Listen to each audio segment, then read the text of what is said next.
It's my pleasure to introduce to you Dr. Bob Jensen.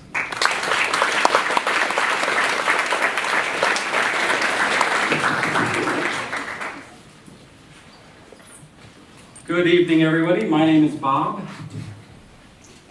And you missed your cue. One more time. Good evening, everybody. My name is Bob. Hi, Bob. There we go. Let's feel welcome here tonight. Thank you, Larry, for that introduction. Larry is absolutely right. This is a lecture series to bring the top talent at UT in front of you. Unfortunately, none of them were available tonight. So here I am. This title tonight, "We Are All Apocalyptic Now," was meant to be provocative. That's my goal tonight, to provoke. Before I start on the deeply insightful analysis I'm going to offer you tonight, let's pause and consider how Bill Gates and Warren Buffett might evaluate my remarks tonight. Now, don't get excited. Neither Bill Gates nor Warren Buffett are here tonight, to the best of my knowledge. Bill, Warren, you here tonight? No, okay. But beyond that, I don't think Bill Gates and Warren Buffett are actually paying attention to anything I say tonight or any time else. And in fact, other than students who have to listen to me because they're going to get a grade in my class, there aren't that many people paying attention to what I say in general anyway. But if Bill Gates and Warren Buffett were here tonight, I'm confident that they might tell you that everything I'm about to say tonight is stone cold crazy. Bill Gates and Warren Buffett would tell you I'm out of my mind, okay? Now, these are, of course, two of the richest people in the world, yes? Bill Gates comes in #1 every year on the Forbes list. He's, I think, worth about, what, $79 billion these days? Warren Buffett, depending on the year and the list, comes in the top 5. He's only worth a paltry, I think, $66 or $67 billion. So I don't want to suggest that I'm in the same league as Bill Gates or Warren Buffett, but I do think that if they were here and did care about what I was going to say, they would take issue with it. I say that because of recent writings of both of them. Let me quote you from Warren Buffett's 2015 annual report for his holding company, Berkshire Hathaway. He says, "Many Americans now believe that their children will not live as well as they themselves do. That view is dead wrong. The babies being born in America today are the luckiest crop in history." Warren continues, "For 240 years, it's been a terrible mistake to bet against America, and no, this is no time to start. America's golden goose of commerce and innovation will continue to lay more and larger eggs." That's Warren Buffett, one of the wealthiest men in the world. Bill Gates, in his recent annual letter for 2016, is bullish on what he's calling the cleaner and cheaper energy sources that are going to lift people out of poverty. It's a kind of miracle, he says. It's not going to drop from the sky, but will be the result of research and development and the human capacity to innovate. He goes on, "I am so optimistic about the world's ability to make a miracle happen that I'm willing to make a prediction. Within the next 15 years, and especially if young people get involved, I expect the world will discover a clean energy breakthrough that will save our planet and power our world." Very inspirational words. Now, as I said, I can't argue that you should listen to me because I'm as rich as they are. My net worth is not quite up in that level yet. But after all, I'm not a business person, I'm a university professor, so the metric for evaluating me is different. You don't evaluate me on the basis of my bank book. I judge my own success by a whole different measure. By the number of students who cry in my office. That's the measure of success. And I'll tell you, this year, I'm riding high. Better than ever. Setting new records for success as a professor, judged by the number of students who cry in my office. I'm at the top of my game, people. Right? All right. Now, that may sound a bit harsh. You might be wondering, oh Lord, what have I gotten myself into? And how do I, especially those people in the middle are thinking, how do I quietly exit this room without being seen? But don't worry. I don't think that I'm talking about being mean and harsh. I don't think I've ever really been abusive to a student in my office. Although there are some former students here who can perhaps testify otherwise. We won't ask.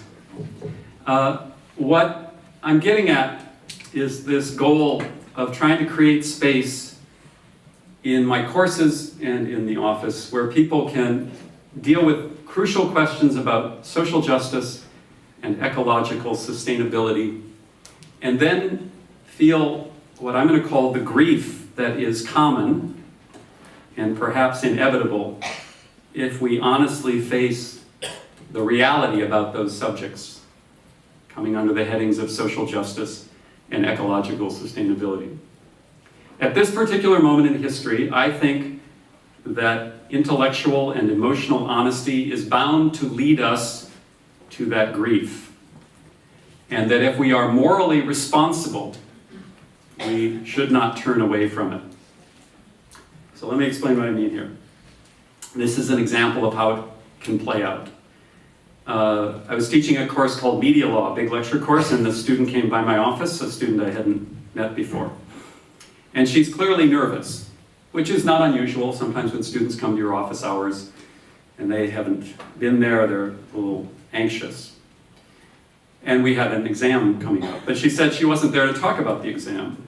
And she was struggling to articulate what had brought her to my office, since it wasn't about the class itself. And finally, she pulled out her phone and pulled up an article that I had written a month before and said, I just want to read you this. And she scrolled down to a passage where I was talking about the connection in my own life between some research and activism I'd done around feminist work on men's sexual exploitation of women, and how I connected that to some of my current work on what I call the multiple cascading ecological crises that we face in the world today. And here's what she read me. These are my own words.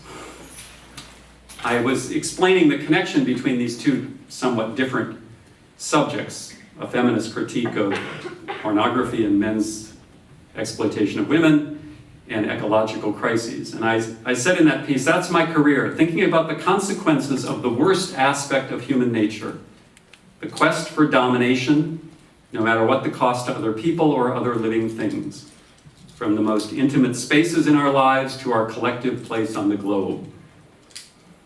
Continuing to read from my article. As you might imagine, I don't spend a lot of time skipping down the sunny side of the street whistling a happy tune, given these interests. Which is why I'm one of the most mentally healthy people I know. If that seems counterintuitive, that someone focused on the unjust and unsustainable nature of our society, from the personal to the planetary, would make such a claim of psychological stability, just think of all the intellectual and emotional energy I don't have to spend on denial. All around us is evidence of the systematic corrosion of our own humanity and the irreversible collapse of our ecosystems, evidence piling up in ways that are increasingly impossible to ignore. And yet most people spend enormous energy to keep themselves from these realities. Freed of that, I need not waste time on the delusional systems that humans create to avoid reality. Now, as she's reading this, she's getting sad, I'm getting sad. I start to feel tears in my own eyes. She's looking for a safe place to process all of this, and reading my article led her to believe she could come there to deal with this. And she described to me the way that she thinks about these kinds of issues, but finds very few friends who want to talk about it. Fellow students are, she said, typically uninterested. And she talked about how her friends keep telling her to be more positive. So as we're talking, she's still a bit anxious, but eventually she kind of lets go and cries. And then, as you can imagine, immediately apologizes for crying in my office. Of course, I told her the apology was unnecessary, that these issues are emotional. People are emotional beings. When people get emotional, sometimes they cry, and that's all fine. And I told her I was grateful for the conversation because it's not only young people, but some of us old folks who struggle with this as well. And we kept talking. I connected her up to a student group formed by some other students I knew who were working on these same kind of questions. And eventually, she left.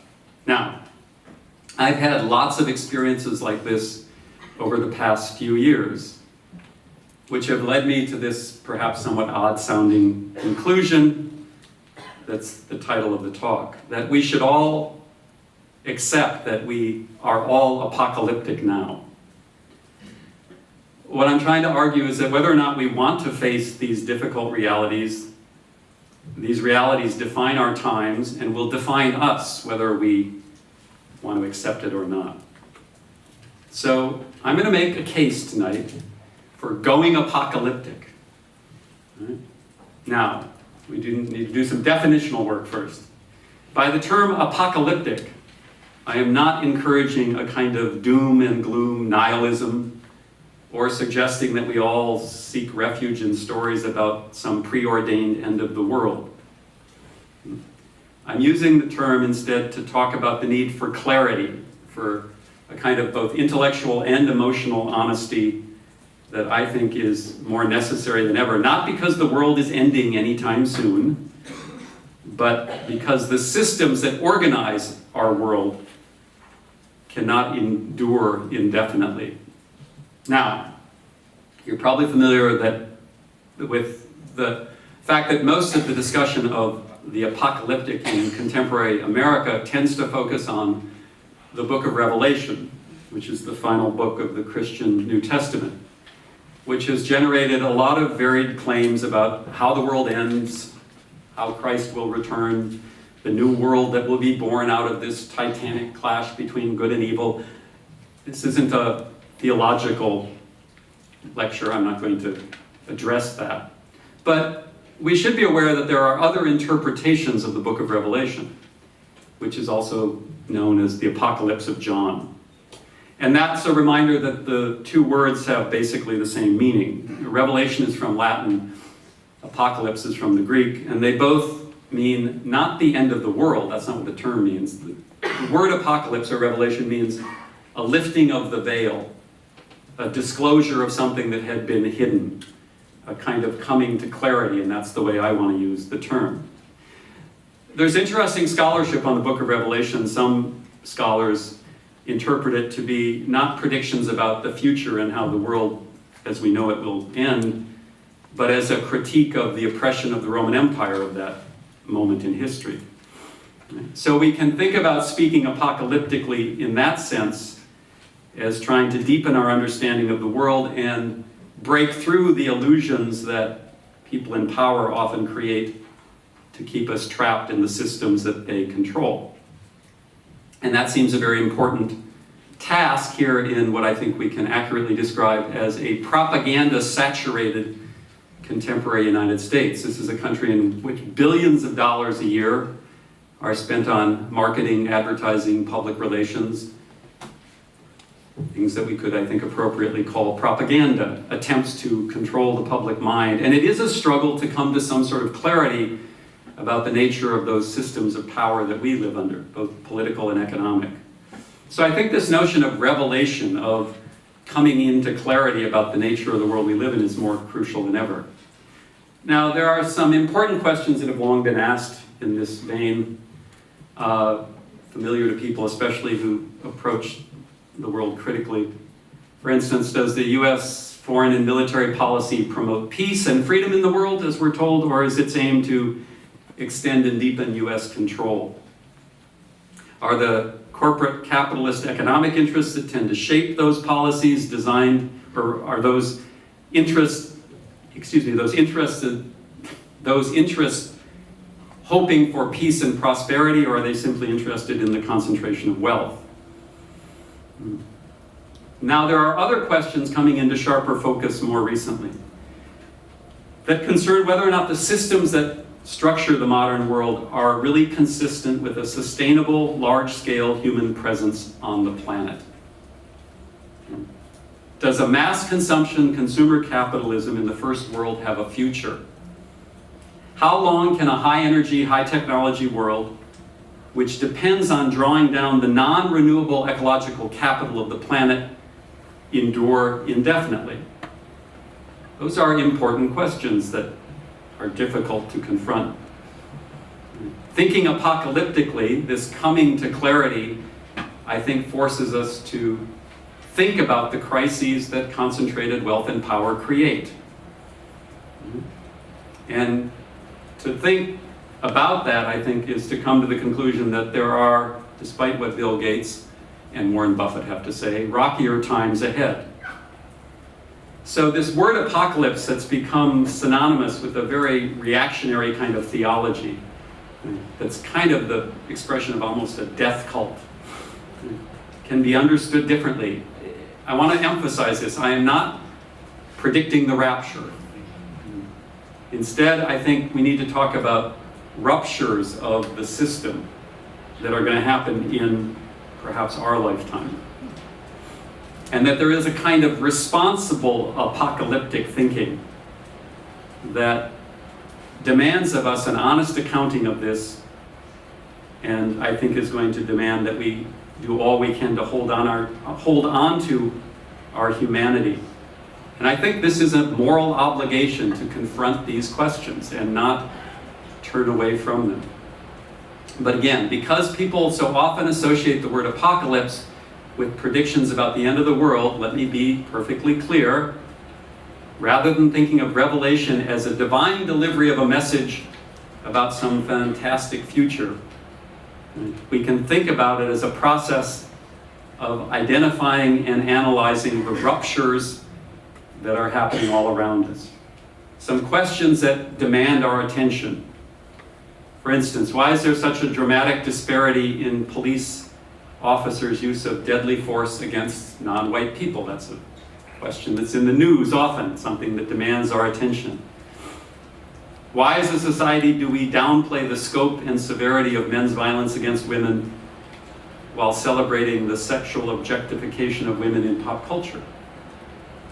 Why does half the world's population live at some level of poverty? Why do we connect success with the compulsion to consume, which is literally undermining the ability of the ecosphere, of the larger living world of which we are a part, undermining the ability of that ecosphere to sustain our own lives? Now, you might be saying to yourself, this Jensen, he's just kind of over the edge, right? Hyperbolic, overly dramatic. But think about it. If you look at any crucial measure of the health of the ecosphere, data that tells you something about how healthy the ecosystems on which our own lives depend are doing, look at any of those measures. Look at the data around groundwater depletion, drawing down aquifers beyond replacement level, topsoil loss, dramatic erosion of fertile topsoils, chemical contamination, increased toxicity in our own bodies, the number and size of dead zones in the world's oceans, such as the Gulf of Mexico, the rapidly accelerating extinction of species and reduction of biodiversity. Think about all of those measures of the health of the living world of which we are a part, and ask a very simple question. What direction are we heading? Is it in the right direction for a long-term, large-scale human place on the planet? Also, don't forget we are living in an oil-based world that is rapidly depleting the cheap and easily accessible sources of that oil, which means that in the not-too-distant future, we're going to face a huge reconfiguration of the infrastructure that undergirds modern life. And what are we doing about that? Well, instead of attending to that, there's a kind of desperation to avoid that reality, and we are now living in the age of what some people call extreme energy.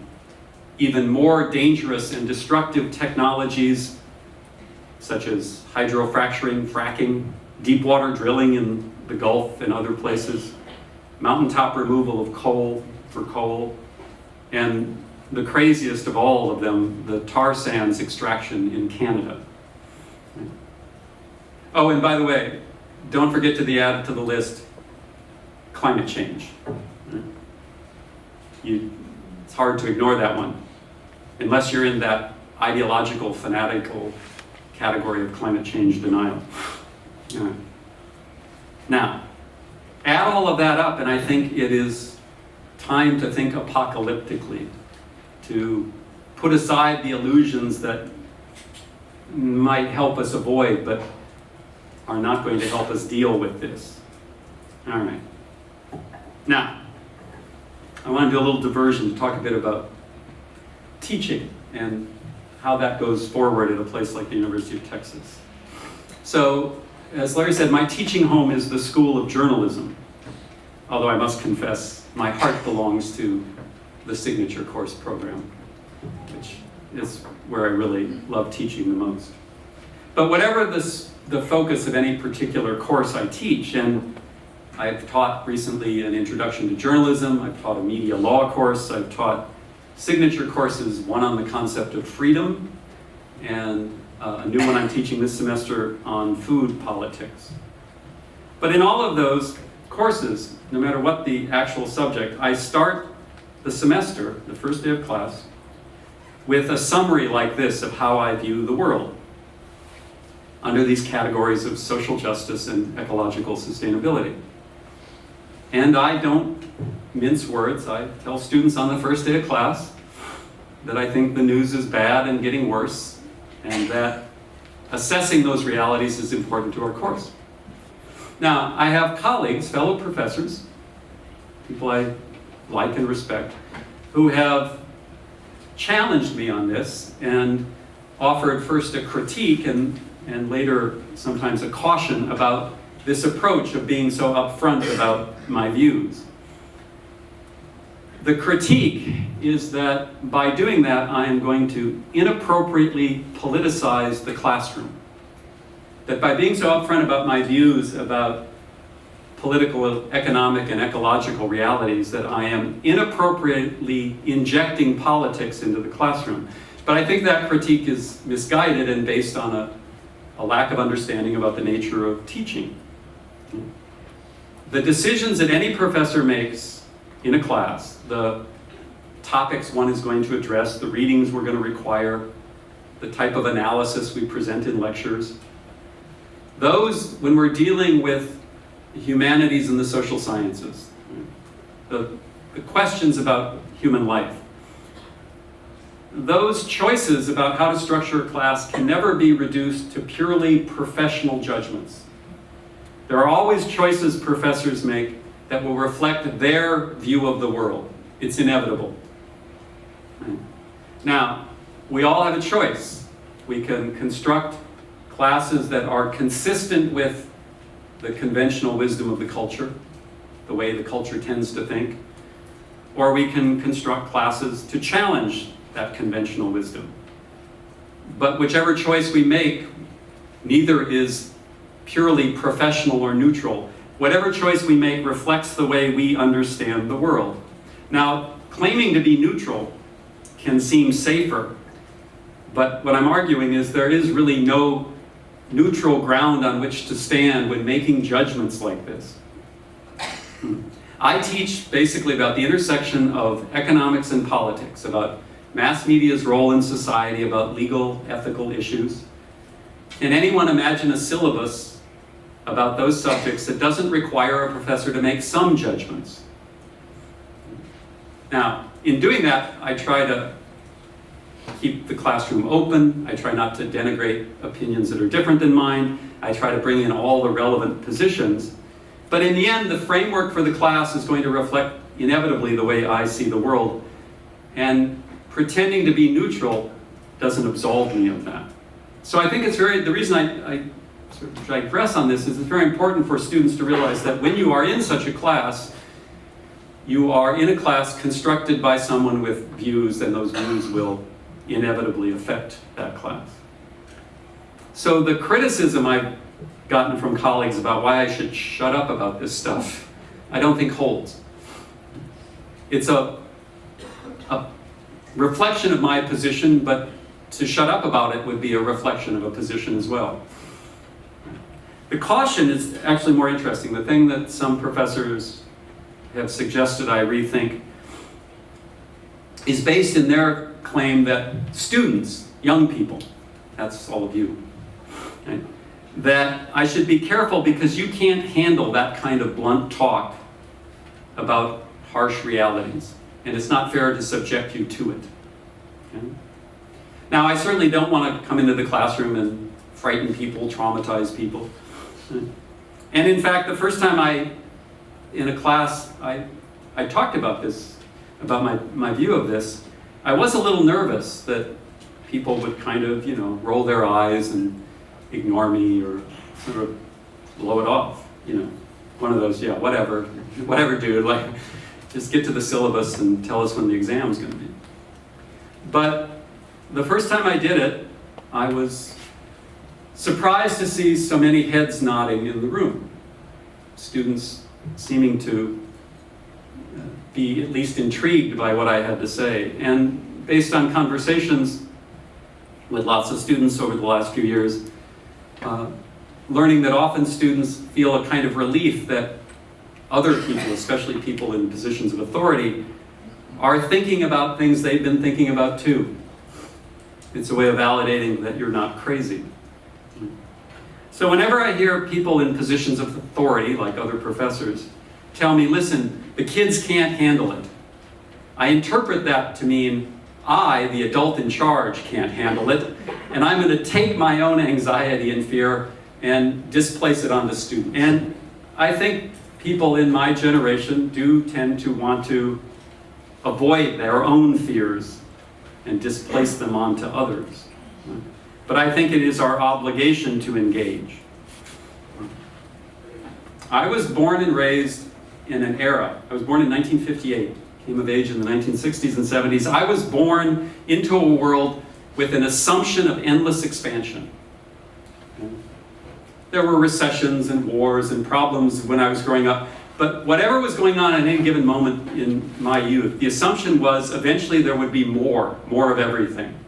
It was a world that assumed endless bounty.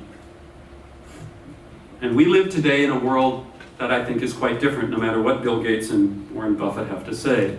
I think we are living in a world that has to accept a permanent state of contraction. Whatever we want the world to be, the world is going to impose limits on us. Now, young people are going to be the ones who figure out how we're going to move forward in that. But I think my generation, professors, older folks do have a role in this, that we can help.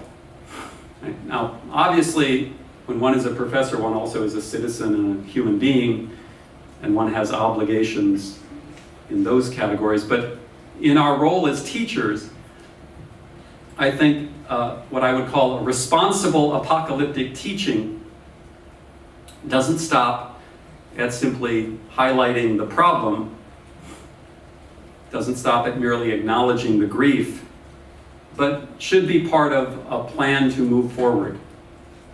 And the most important part of that is to avoid, what I call avoid jumping to solutions. Whenever you point out a problem, especially a problem that's rather challenging, there's an understandable instinct for some people to say, okay, we know the problem, tell us the solutions. And I'm going to suggest that we avoid jumping to solutions. Not because it's not important to think about how to solve problems, but because when we face challenges as deep as the ones I'm talking about, the quick jump to solutions can divert us from that grieving process that I'm talking about, that I think is so important. That ability to feel those realities. And in my own experience, when people demand that we start talking about solutions right away, it is a kind of diversion. A diversion away from letting that suffering that we're talking about, suffering around the world that really does challenge our ability to empathize with others. when we think about the trajectory of the larger living world and those multiple cascading ecological crises, it challenges our ability to take it all in. And that we need to grieve about this. We need to actually feel it. And the jump to solutions can impede that grieving process. That's one reason I'm against the quick move to solutions. The other reason I am skeptical about immediately talking about solutions is because the scramble for solutions too often keeps us trapped within the existing political and economic systems. When people immediately want solutions, they want those solutions to be realistic. And that typically translates into actions that don't challenge the fundamental distribution of power and construction of the system. But if there are no real solutions within the existing systems, then to jump to solutions in that way is to guarantee that we'll head down dead ends. And I think sometimes it's more realistic to spend time imagining new ways of organizing ourselves and thinking about ourselves, rather than immediately saying, what is practical to do tomorrow? We have to think of new ways to live in a low energy world, which means conditions very different than the ones we live in today. And even if ideas we might generate are not going to become public policy overnight, it's important to imagine those. So if we zoom past this work of really dealing with the problems, analyzing them, being honest about the nature of the systems we live in, if we zoom past that too fast, we might come up with solutions that have some short-term benefit, but may not be real solutions to the problems. So think of something like energy and various forms of pollution spewed by internal combustion engines. Right? So we recognized that problem and there was a solution. The solution was improved gas mileage. And that did in fact happen. But if we focus on that particular solution and don't deal with the fact that a car-based culture is unsustainable and quite frankly insane, then the solution will not have taken us very far. In that case, we need to think about new ways of traveling, new ways of propelling ourselves from one place to another. We need to think about how much travel is necessary to live a good life. We need to think about the nature of our transportation system. Now, a lot of times people get stuck when they think about solutions and systems, we get stuck in a debate between the reform and revolution approach, yes? If the system is that flawed, that broken, if our problems go that deep, then mere reforms are not adequate to bring us back into right relation with the world and with each other. And so revolutionary change is needed. And people often get stuck, there's only reform or revolution. And I do believe revolutionary change is needed. But unfortunately, when I look around, I don't see a revolutionary program that makes a lot of sense to me right now. I certainly don't have one to offer you tonight. So rather than this dichotomy of a reform or revolution, we can move forward, often taking up projects that may seem reformist in nature, not really adequate to change the whole system overnight. But in the absence of a viable revolutionary program, in the absence of a way to understand how to shift the world quickly, those reform projects can be great experiments in how to think differently. Let me give you one concrete example before I wind up. You may have gotten a hint that I am somewhat critical of the contemporary economic system, yes? Did you get a hint about that? A critic of the distribution of wealth and power in contemporary capitalism. A critic of the obsession with growth in contemporary capitalism that I think is leading to these multiple cascading ecological crises. Now, I don't see a revolutionary program to replace capitalism. If anybody has one, come up and see me afterwards, and I'll make a contribution if it sounds sensible. So what do we do? Are we stuck with only small-scale reforms? Well, I've been involved for the last decade or so in what we call the worker cooperative movement.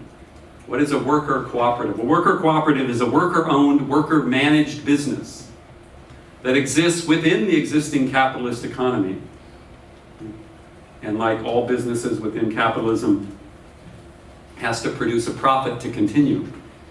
But in the worker cooperative movement, in the goal of bringing democracy to the workplace, we talk about democracy in the political sphere, but we rarely imagine or experience democracy in the workplace.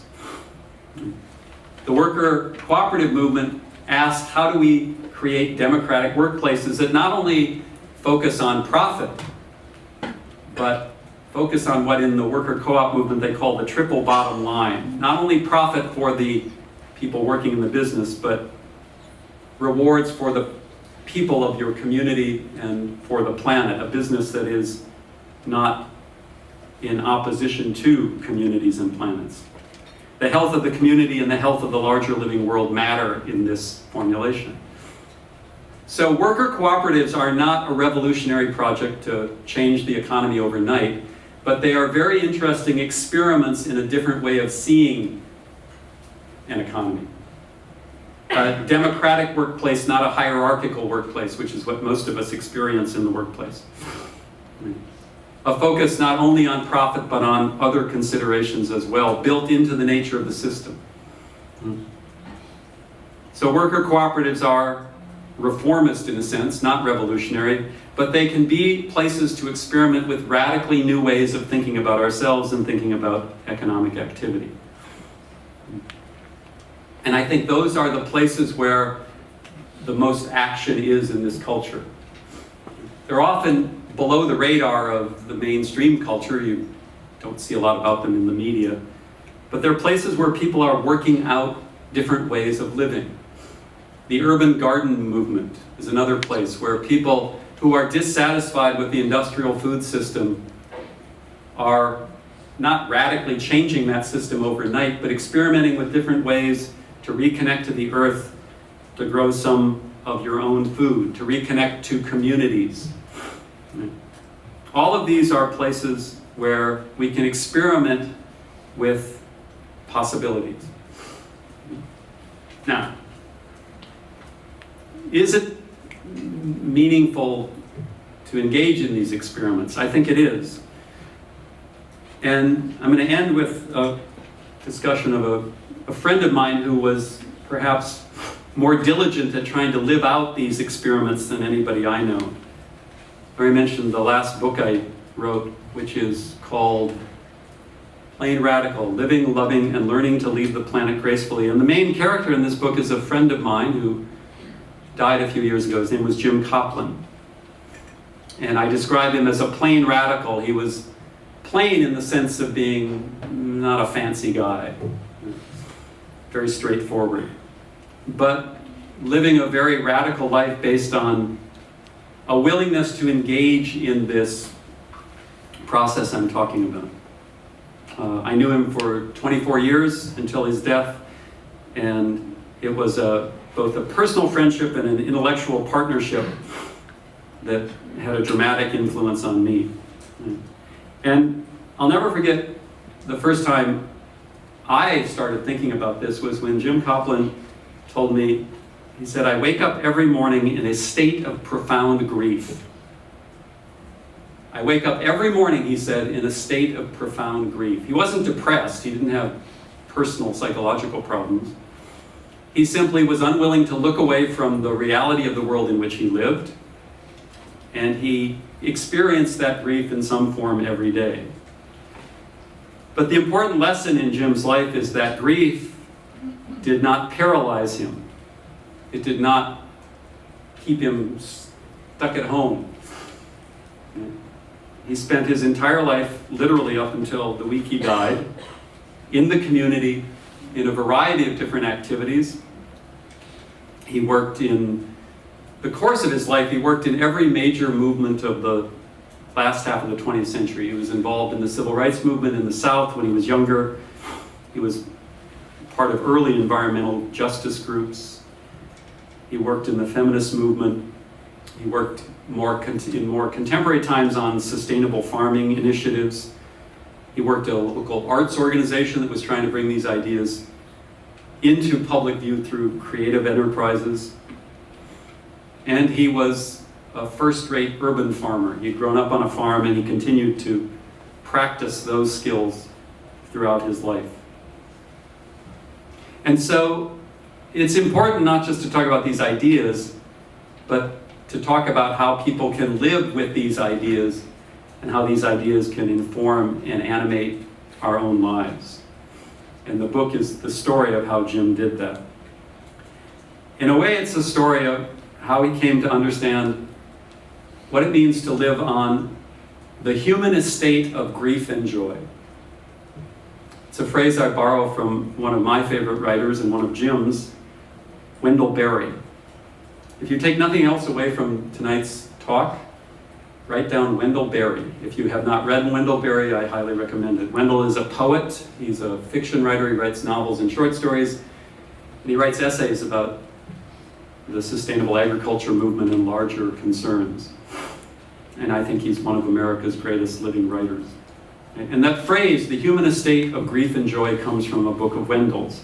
That's where we live. That's what it means to be human. And we know that in a sense in our personal lives. Everybody understands that if you want to feel joy as a human being in connection to other people, you have to be willing to feel grief. Because we all know that people we love are going to die and disappoint us and do all the things people do. And if you cut yourself off from that grief in your personal life, you will never feel that joy in your personal life. And Wendell's point is that that is not only about our interactions with others, loved ones, it's about life in general. And being able to embrace that understanding that we live on the human estate of grief and joy, for Jim, was central to being fully human, to living an authentic life, which is, I think, one way to describe Jim's goal, to be an authentic person. And that's an interesting term. It gets thrown around a lot. Everybody wants to be authentic. And what do we mean by it? Here I'm going to quote another friend of mine, another elder, another man you've never heard of.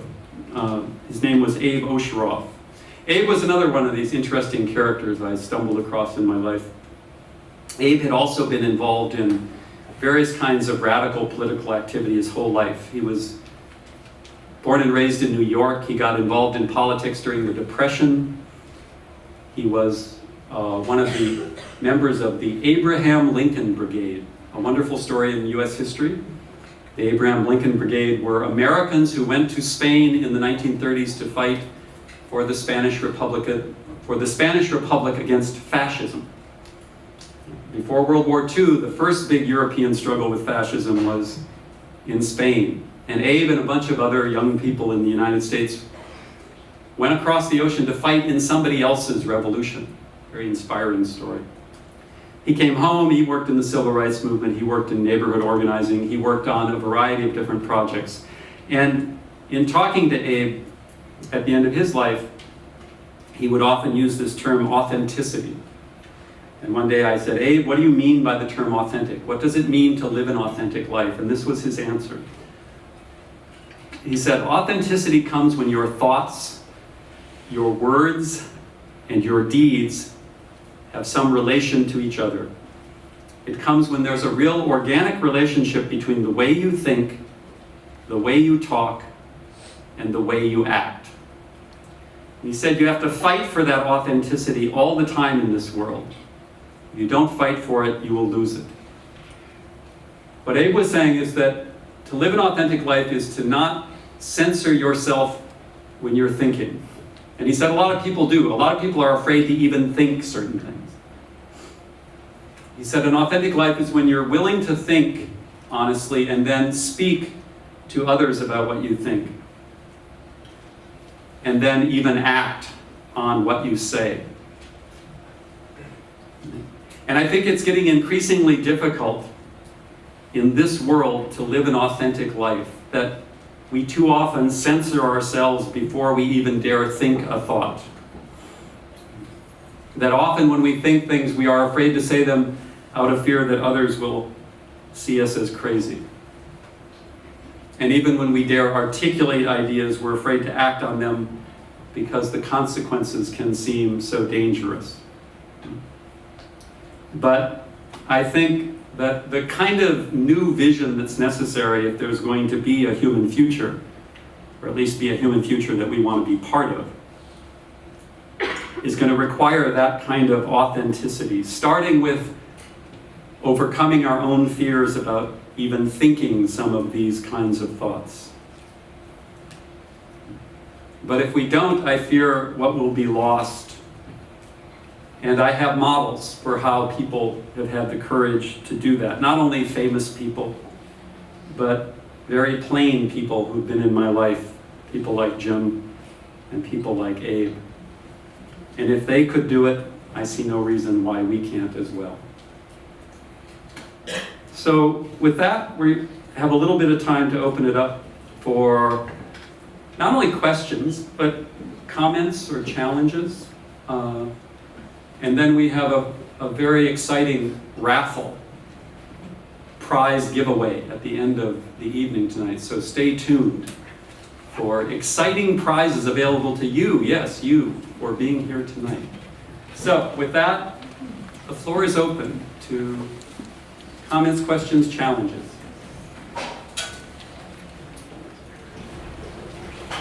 All right, so the question is, the kind of thinking and fretting that I'm talking about, how many people want to do that? Think about the people you know in your life. Imagine you're inspired by this to go back to your dorm and talk to your friends about it. Are people going to say, wow, that's wonderful, gather around, okay, so yeah, it's a difficult sell.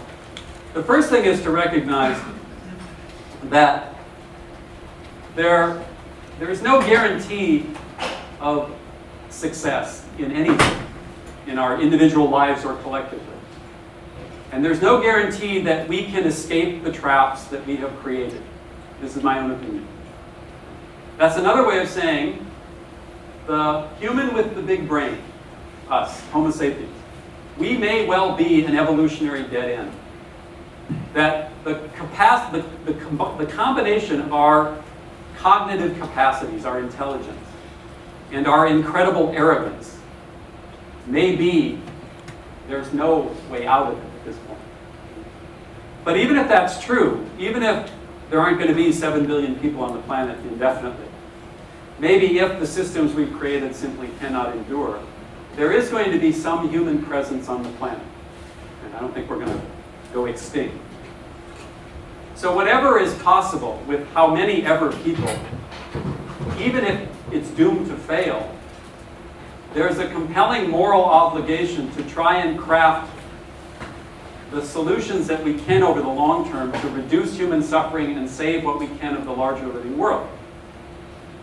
And I don't have to believe that I'm going to be successful in that to see that as a project worth engaging in. And by living out that decision, I at least create the possibility of others seeing it and joining. I recognize the power of the forces pulling people the other way. But there is always that work to be done. And we're not very good at predicting the future, and it could be that things are possible we're not aware of. But I'm not selling a foolproof plan here. I'm simply talking about taking reality seriously. Not denying reality. Because whatever the slim hopes that what I'm talking about can be effective, I'm pretty sure that reality denial doesn't end well. And I think we live in a culture that is really committed at this point to reality denial. And I'm not just talking about people who deny the reality of climate change. I'm talking about a much deeper kind of denial. You want to take Mike? There's one right here. So I actually was just having a conversation with my sisters kind of about this after talking about Venus, and they were saying that it could have been a very similar situation to Earth, that there was a population that completely destroyed it. And I'm not saying that we'll end up, with the same level of Venus, but my thinking has always been, especially after learning about what we've done to this planet and just like where we are right now, that we're gonna kill it pretty soon. What makes you think that there's gonna be humans left over? Because I don't think that's possible. So, well, first of all, we're not gonna, I think you meant that kind of colloquial, we're not gonna kill the planet. The planet will live beyond us. And there will be living things on this planet. Right? Because before we were here, there were bacteria. And after we're gone, there will be bacteria. Stephen Jay Gould, the great evolutionary biologist, used to say, this isn't the age of humans. He says, this is and always has been the age of bacteria. Bacteria run the world. Bacteria can get along without us. We can't get along without them. So whatever damage is done to the ecosystems of the world, I think the world will continue. And I do think there's likely to be some human presence on it, not at the level of domination we're currently enjoying. Now, why do I think that? It just seems the way biology works. And the question is, to the best of our understanding, we're the only animal with self-awareness, with consciousness, that actually has to think about this, which is a way of saying that, you could take what I've said and think, God, Jensen hates people, right? That I'm really hard on people. In some ways that's probably true, but it's also good to remember the incredible challenge that we face.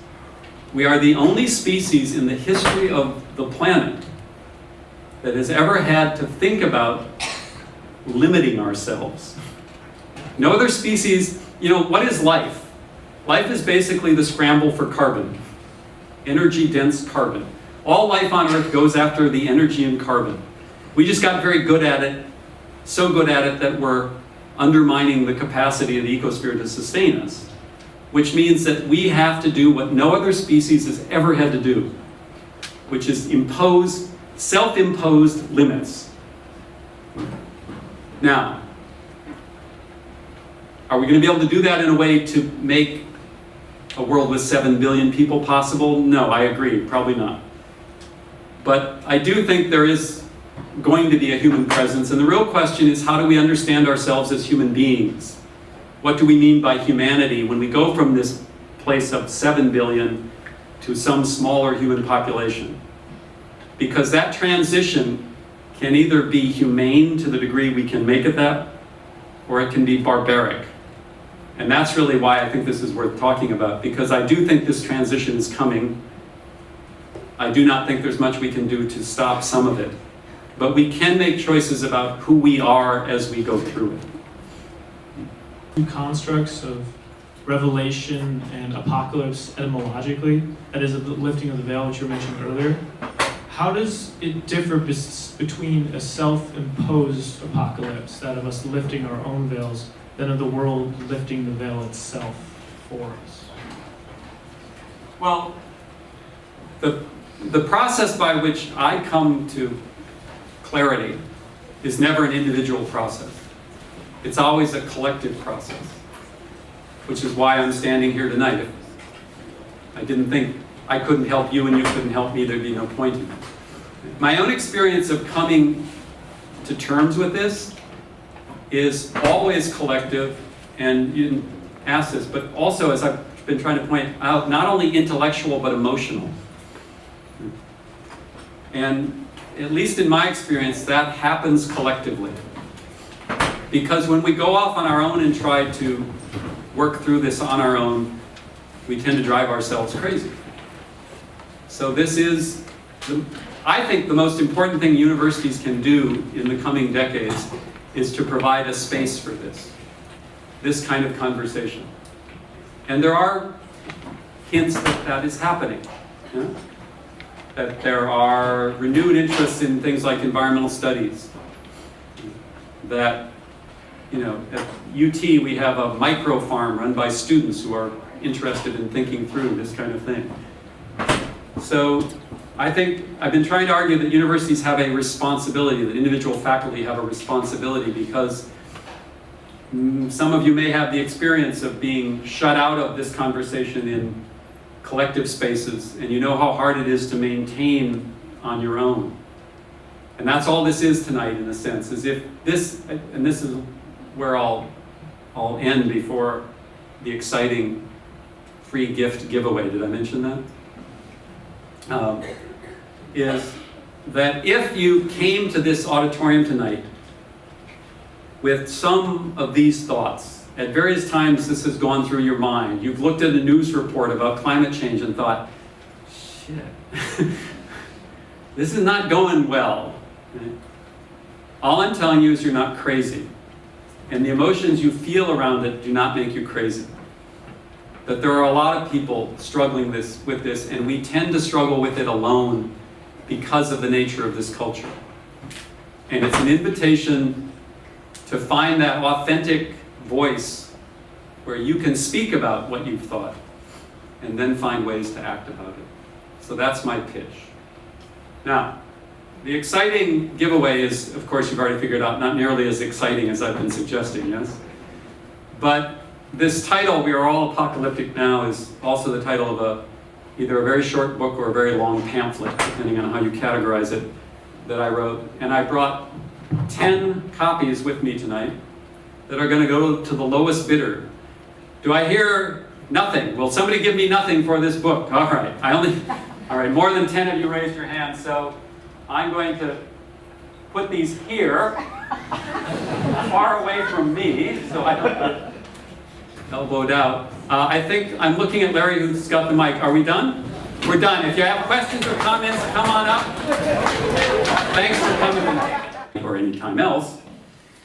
And in fact, other than students who have to listen to me because they're going to get a grade in my class, there aren't that many people paying attention to what I say in general anyway. But if Bill Gates and Warren Buffett were here tonight, I'm confident that they might tell you that everything I'm about to say tonight is stone cold crazy. Bill Gates and Warren Buffett would tell you I'm out of my mind, okay?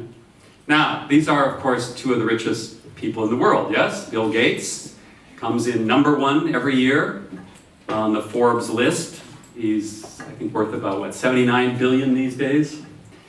Warren Buffett, depending on the year, and the list comes in the top 5. He's only worth a paltry, I think, $66 or $67 billion. So I don't want to suggest that I'm in the same league as Bill Gates or Warren Buffett, but I do think that if they were here and did care about what I was going to say, they would take issue with it.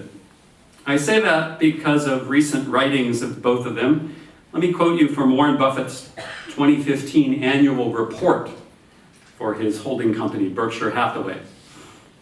He says, many Americans now believe that their children will not live as well as they themselves do. That view is dead wrong. The babies being born in America today are the luckiest crop in history. Warren continues, for 240 years it's been a terrible mistake to bet against America, and no, this is no time to start. America's golden goose of commerce and innovation will continue to lay more and larger eggs. That's Warren Buffett, one of the wealthiest men in the world. Bill Gates, in his recent annual letter for 2016, is bullish on what he's calling the cleaner and cheaper energy sources that are going to lift people out of poverty. It's a kind of miracle, he says. It's not going to drop from the sky, but will be the result of research and development and the human capacity to innovate.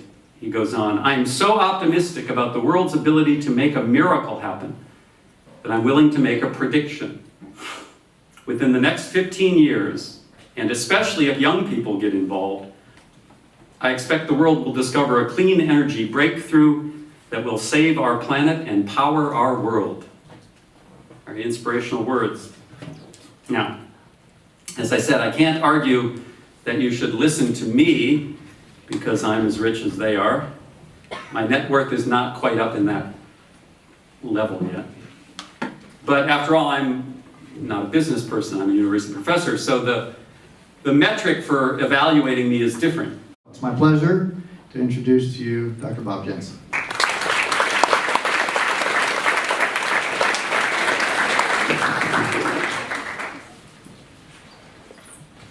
Good evening, everybody. My name is Bob. And you missed your cue. One more time. Good evening, everybody. My name is Bob. Hi, Bob. There we go. Let's feel welcome here tonight. Thank you, Larry, for that introduction. Larry is absolutely right. This is a lecture series to bring the top talent at UT in front of you. Unfortunately, none of them were available tonight. So here I am. This title tonight, "We Are All Apocalyptic Now," was meant to be provocative. That's my goal tonight, to provoke. Before I start on the deeply insightful analysis I'm going to offer you tonight, let's pause and consider how Bill Gates and Warren Buffett might evaluate my remarks tonight. Now, don't get excited. Neither Bill Gates nor Warren Buffett are here tonight, to the best of my knowledge. Bill, Warren, you here tonight? No, okay. But beyond that, I don't think Bill Gates and Warren Buffett are actually paying attention to anything I say tonight. You don't evaluate me on the basis of my bank book. I judge my own success by a whole different measure. By the number of students who cry in my office. That's the measure of success. And I'll tell you, this year, I'm riding high. Better than ever. Setting new records for success as a professor, judged by the number of students who cry in my office. I'm at the top of my game, people. Right? All right. Now, that may sound a bit harsh. You might be wondering, oh Lord, what have I gotten myself into? And how do I, especially those people in the middle are thinking, how do I quietly exit this room without being seen? But don't worry. I don't think that I'm talking about being mean and harsh. I don't think I've ever really been abusive to a student in my office. Although there are some former students here who can perhaps testify otherwise. We won't ask. What I'm getting at is this goal of trying to create space in my courses and in the office where people can deal with crucial questions about social justice and ecological sustainability, and then feel what I'm going to call the grief that is common and perhaps inevitable if we honestly face the reality about those subjects coming under the headings of social justice and ecological sustainability. At this particular moment in history, I think that intellectual and emotional honesty is bound to lead us to that grief. And that if we are morally responsible, we should not turn away from it. So let me explain what I mean here. This is an example of how it can play out. I was teaching a course called Media Law, a big lecture course, and the student came by my office, a student I hadn't met before. And she's clearly nervous, which is not unusual. Sometimes when students come to your office hours and they haven't been there, they're a little anxious. And we had an exam coming up. But she said she wasn't there to talk about the exam. And she was struggling to articulate what had brought her to my office, since it wasn't about the class itself. And finally, she pulled out her phone and pulled up an article that I had written a month before and said, I just want to read you this. And she scrolled down to a passage where I was talking about the connection in my own life between some research and activism I'd done around feminist work on men's sexual exploitation of women, and how I connected that to some of my current work on what I call the multiple cascading ecological crises that we face in the world today. And here's